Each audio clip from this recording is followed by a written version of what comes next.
আছে নাকি দীঘা থেকে কোনো দর্শক এসেছে নাকি সোনাপুর থেকে?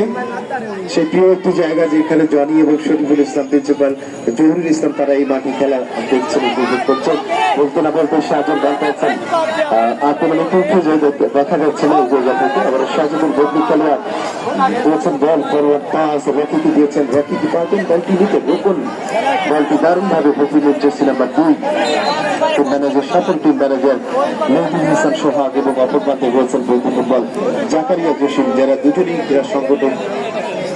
সেই কারণে কিন্তু রবিন এই টুর্নামেন্টে কিন্তু অভিষেক ঘটেছে ফুটবলের মধ্য দিয়ে রেফারি হিসেবে তার অভিষেক, তার জন্য কিন্তু আমরা শুভকামনা, তার ক্যারিয়ার সমৃদ্ধ হবে সে প্রত্যাশা। বড় বড় ট্রেনিং করে বাংলাদেশ রেলওয়ে যিনি বলছেন রবিনকে অসংখ্য ধন্যবাদ জানাই।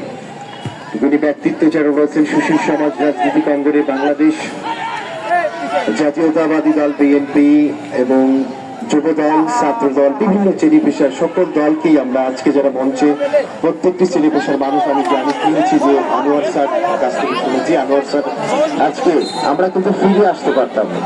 আনোয়ার স্যারের যে ভালোবাসাটা দেখলাম, উনি আমাদের যেহেতু আমরা নাটক থেকে এসেছি, সাধু স্যার তার টিকিটটা কিন্তু কাটলেন। এই যে দেশকে যে ভালোবাসাটা, আনোয়ার স্যারকে আসলে ধন্যবাদ জানাই। অবসরপ্রাপ্ত বিমান সেনা বিমান অবসরপ্রাপ্ত বিমান বালা যিনি চাকরি করেছেন তাকে ধন্যবাদ জানাই।